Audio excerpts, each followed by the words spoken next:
أعوذ بالله من الشيطان الرجيم. بسم الله الرحمن الرحيم. طه ما أنزلنا عليك القرآن لتشقى إلا تذكرة لمن يخشى تنزيلا ممن خلق الأرض والسماوات العلى الرحمن على العرش استوى له ما في السماوات وما في الأرض وما بينهما وما تحت الثرى وإن تجهر بالقول فإنه يعلم السر وأخفى الله لا إله إلا هو له الأسماء الحسنى. وهل أتاك حديث موسى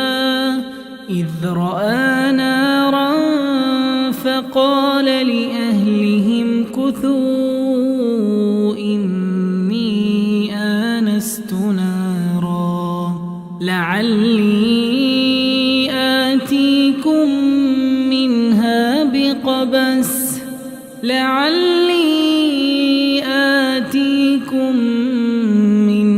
بقبس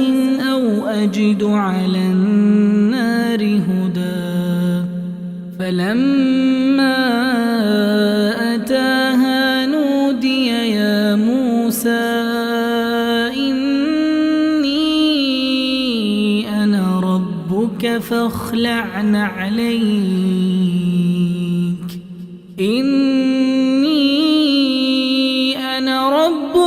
فاخلع نعليك إنك بالوادي المقدس طوى وأنا اخترتك فاستمع لما يوحى إنني أنا الله لا إله إلا أنا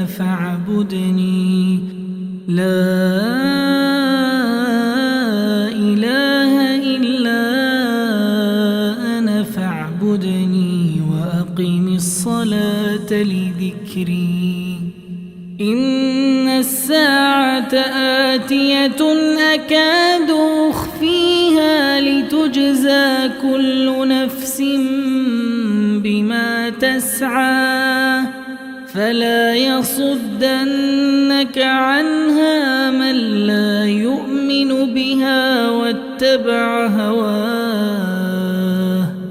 واتبع هواه فتردى. وما تلك بيمينك يا موسى قال هي عصاي أتوكأ عليها وأهش بها على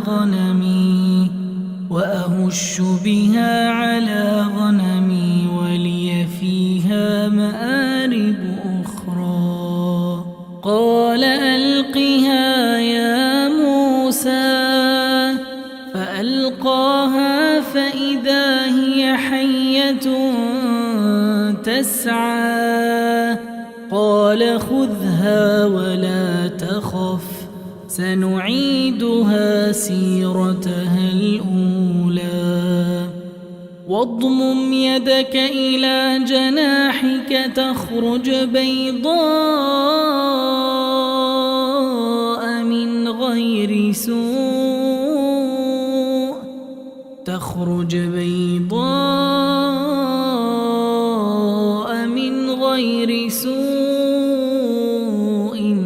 آية أخرى لنريك من آياتنا الكبرى. اذهب إلى فرعون إنه طغى قال رب اشرح لي صدري ويسر لي أمري واحلل عقدة من لساني يفقه قولي واجعل لي وزيرا من أهلي هارون أخي اشدد به أزري وأشركه في أمري كي نسبحك كثيرا ونذكرك كثيرا إنك كنت بنا بصيرا قال قد أوتيت سؤلك يا موسى ولقد مننا عليك مرة أخرى إذ أوحينا إلى أمك ما يوحى أن اقذفيه في التابوت فاقذفيه في اليم فليلقه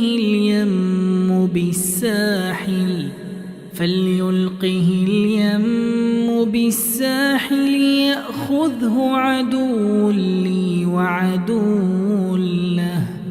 وألقيت عليك محبة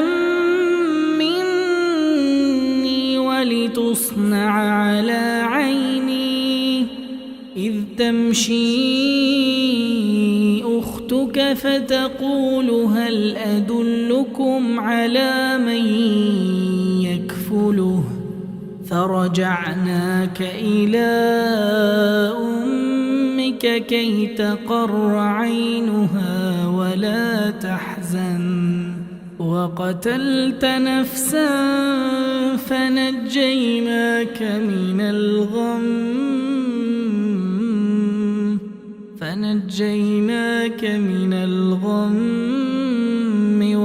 وفتناك فتونا فلبثت سنين في أهل مدين ثم جئت على قدري يا موسى واصطنعتك لنفسي اذهب أنت وأخوك بآياتي ولا تنيا في ذكري اذهبا إلى فرعون إنه طغى فقولا له قولا لينا لعله يتذكر أو يخشى قالا ربنا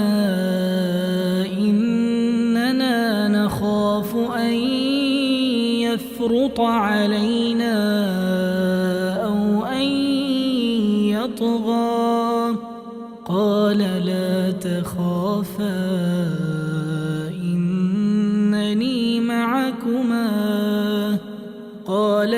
تخافا إنني معكما أسمع وأرى فأتياه فقولا إنا رسولا ربك فأرسل معنا بني إسرائيل ولا تعذبهم قد جئناك بآية من ربك والسلام على من اتبع الهدى إنا قد أوحي إلينا أن العذاب على من كذب وتولى قال فمن ربكما يا موسى قال ربنا الذي أعطى كل شيء خلقه قال ربنا الذي أعطى كل شيء خلقه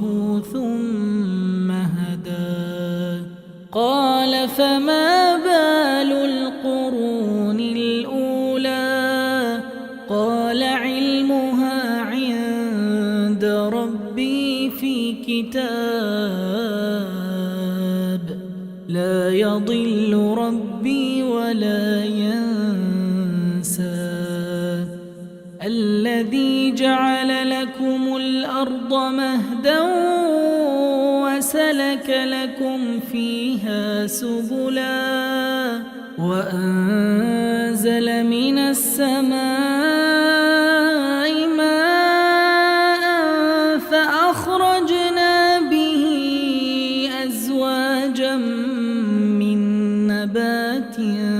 شتى كلوا وارعوا أنعامكم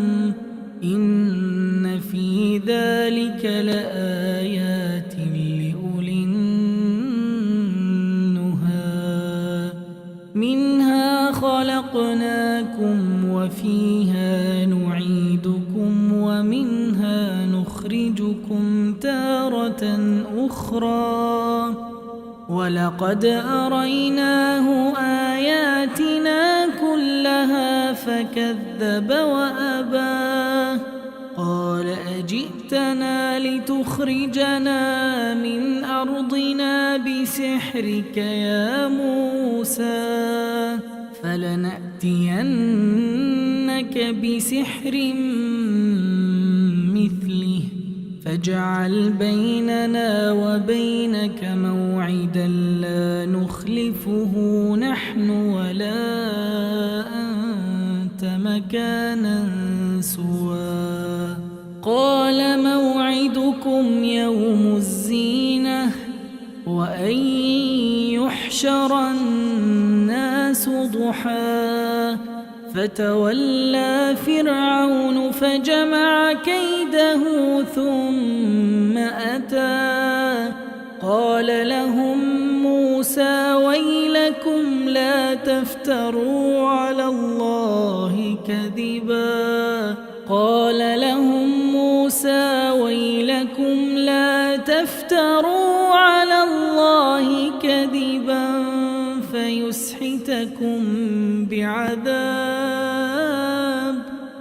فيسحتكم بعذاب وقد خاب من افترى فتنازعوا أمرهم بينهم وأسروا النجوى قالوا إن هذان لساحران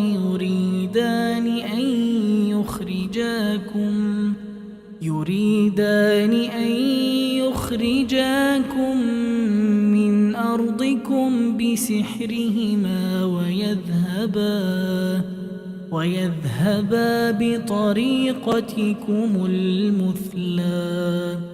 فأجمعوا كيدكم ثم أتوا صفا وقد أفلح اليوم من استعلى قالوا يا موسى إما أن تلقي وإما أن نكون أول من ألقى قال بل ألقوا فإذا حبالهم وعصيهم يخيل إليه من سحرهم أنها تسعى فأوجس في نفسه خيفة موسى قلنا لا تخف إنك أنت الأعلى وألق ما في يمينك تلقف ما صنعوا إنما صنعوا كيد ساحر ولا يفلح الساحر حيث أتى فألقي السحرة سجدا قالوا آمنا برب هارون وموسى قال آمنتم له قبل أن آذن لكم إنه لكبيركم الذي علمكم السحر فلأقطعن أيديكم وأرجلكم من خلاف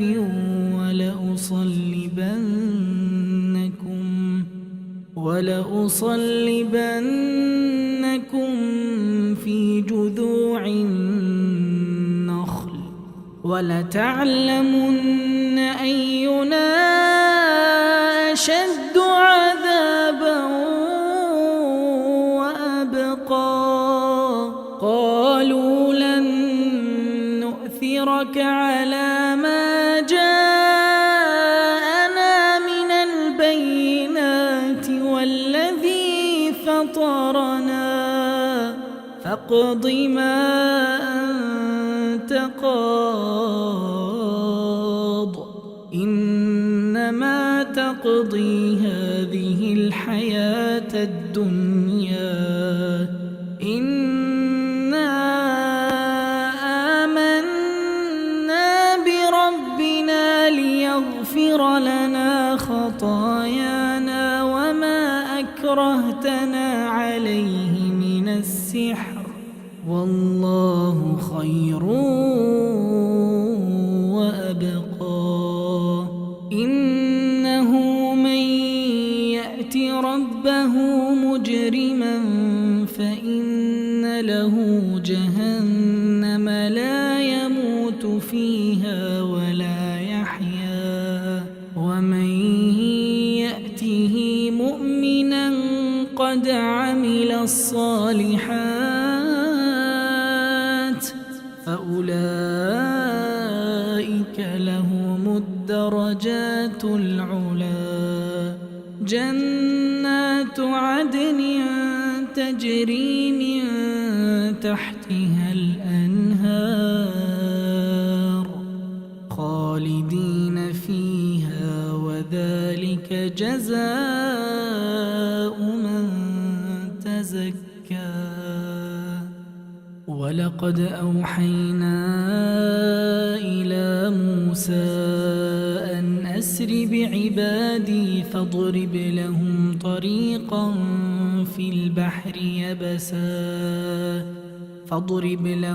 طريقا في البحر يبسا لا تخاف دركا ولا تخشى فأتبعهم فرعون بجنوده فغشيهم من اليم ما غشيهم وأضل فرعون قومه وما هدى يا بني إسرائيل قد أنجيناكم من عدوكم وواعدناكم جانب الطور الأيمن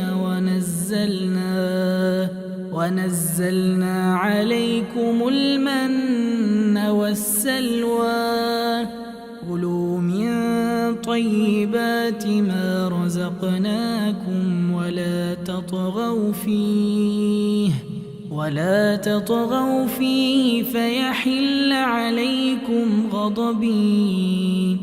فيحل عليكم غضبي ومن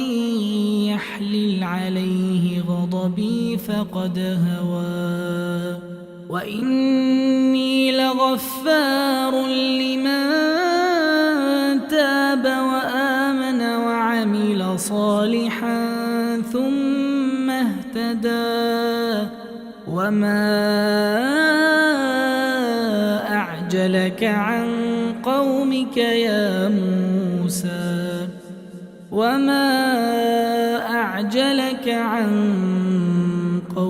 يا موسى قال هم أولئك على إليك رب لترضى قال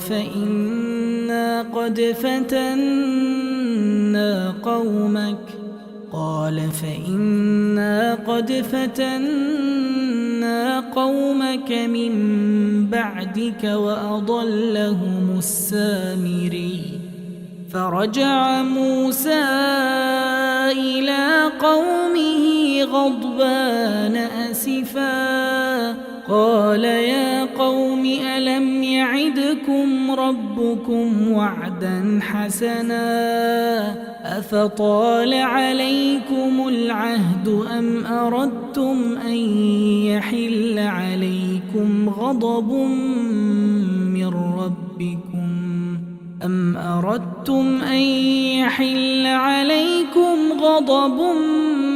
من ربكم فأخلفتم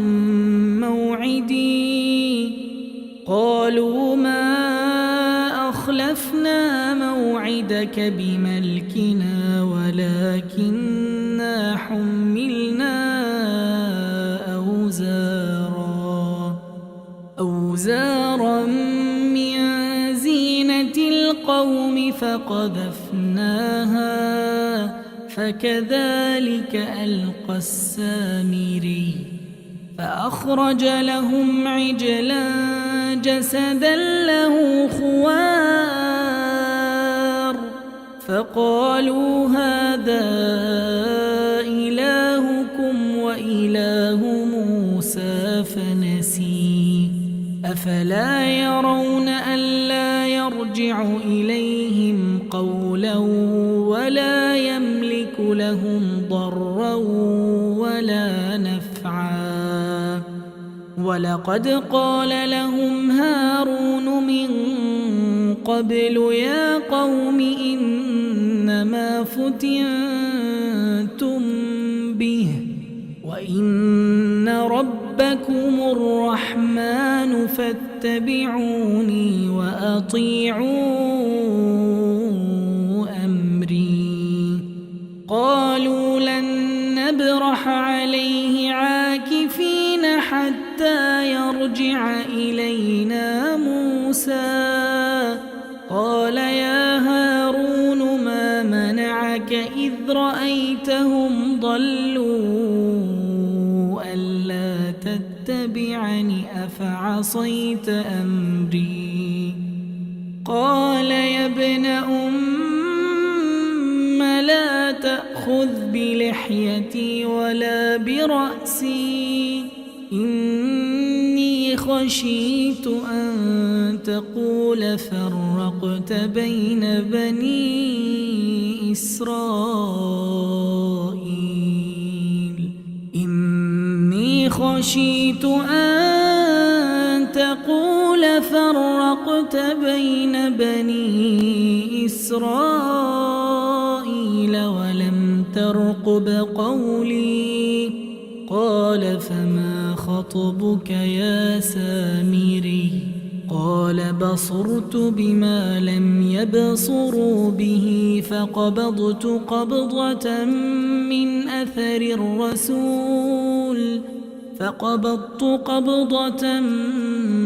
أثر الرسول فنبذتها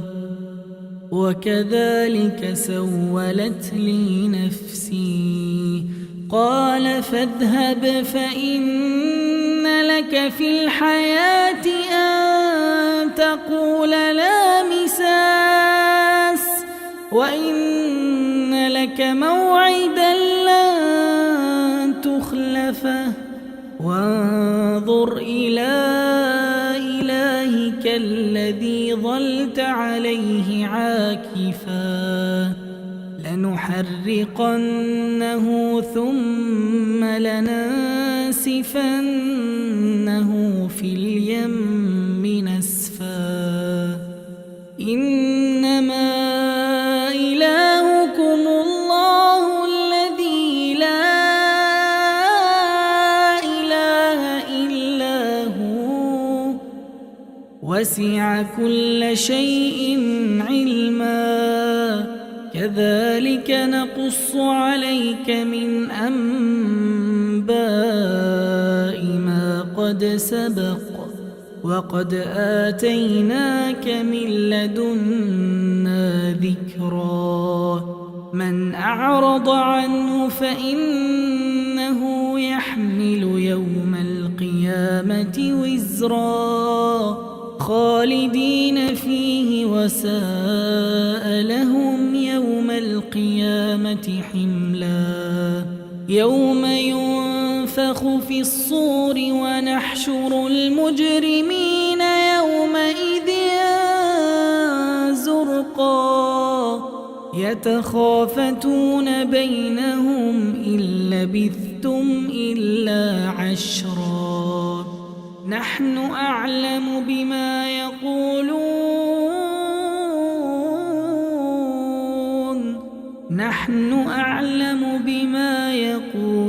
إذ يقول أمثلهم طريقة إن لبثتم إلا يوما ويسألونك عن الجبال فقل ينسفها ربي نسفا فيذرها قاعا صفصفا لا ترى فيها عوجا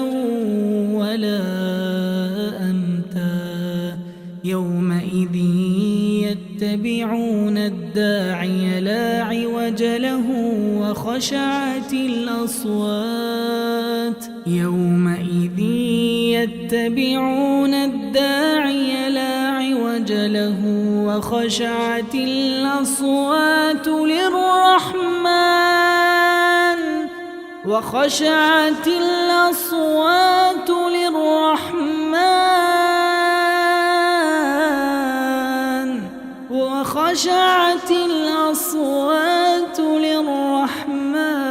فلا تسمع إلا همسا يومئذ لا تنفع الشفاعة إلا من أذن له الرحمن ورضي له قولا يعلم ما بين أيديهم وما خلفهم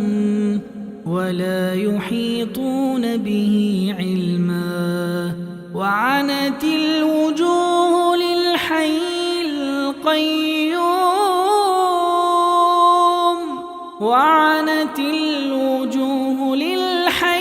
القيوم وقد خاب من حمل ظلما ومن يعمل من الصالحات وهو مؤمن فلا يخاف ظلما ولا هضما وكذلك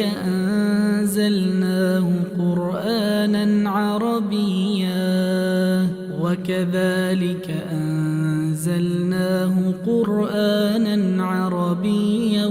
وصرفنا فيه من الوعيد لعلهم يتقون أو يحدث لهم ذكرا فتعالى الله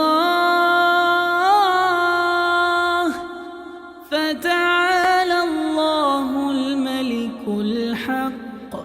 ولا تعجل بالقرآن من قبل أن يقضى إليك وحيه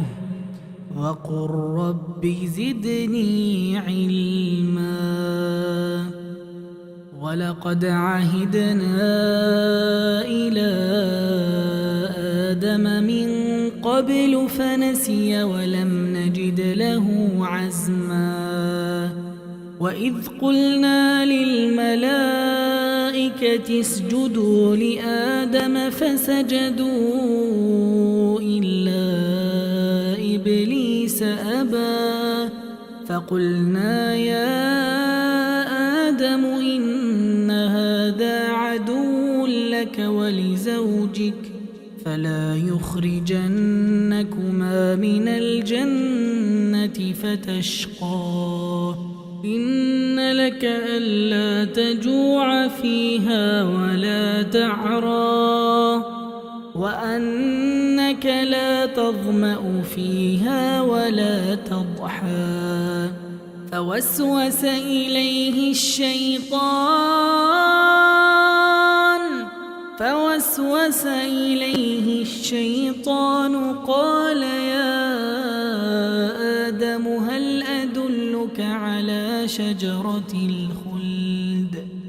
قال يا آدم هل أدلك على شجرة الخلد وملك لا يبلى فأكلا منها فبدت لهما سوآتهما وطفقا يخصفان عليهما من ورق الجنة وعصى آدم ربه فغوى ثم اجتباه ربه فتاب عليه وهدى قال اهبطا منها جميعا بعضكم لبعض عدو فإما يأتينكم مني هدى فمن اتبع هداي فلا يضل ولا يشقى ومن أعرض عن ذكري فإن له معيشة ضنكا ونحشره يوم القيامة أعمى قال رب لم حشرتني أعمى وقد كنت بصيرا قال كذلك أتتك آياتنا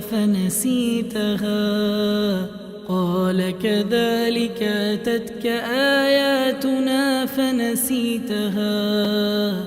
وكذلك اليوم تنسى وكذلك نجزي من أسرف ولم يؤمن بآيات ربه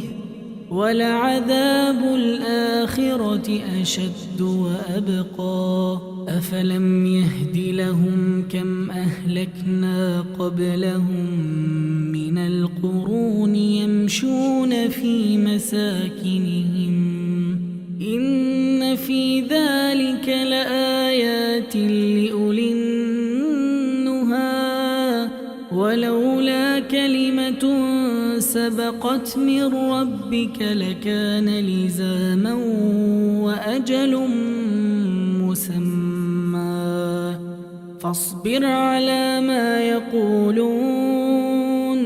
وسبح بحمد ربك قبل طلوع الشمس وقبل غروبها ومن آناء الليل فسبح وأطراف النهار لعلك ترضى ولا تمدن عينيك إلى ما متعنا به أزواجا منهم زهرة الحياة الدنيا لنفتنهم فيه ورزق ربك خير وأبقى وأمر أهلك بالصلاة واصطبر عليها لا نسألك رزقا نحن نرزقك والعاقبة للتقوى وقالوا لولا يأتينا بآية من ربه أولم تأتهم بينة ما في الصحف الأولى ولو أنا أهلكناهم بعذاب من قبله لقالوا ربنا لولا أرسلت إلينا رسولا رسولا فنتبع آياتك من قبل أن نذل ونخزى قل كل متربص فتربصوا فستعلمون من أصحاب الصراط السوي ومن اهتدى.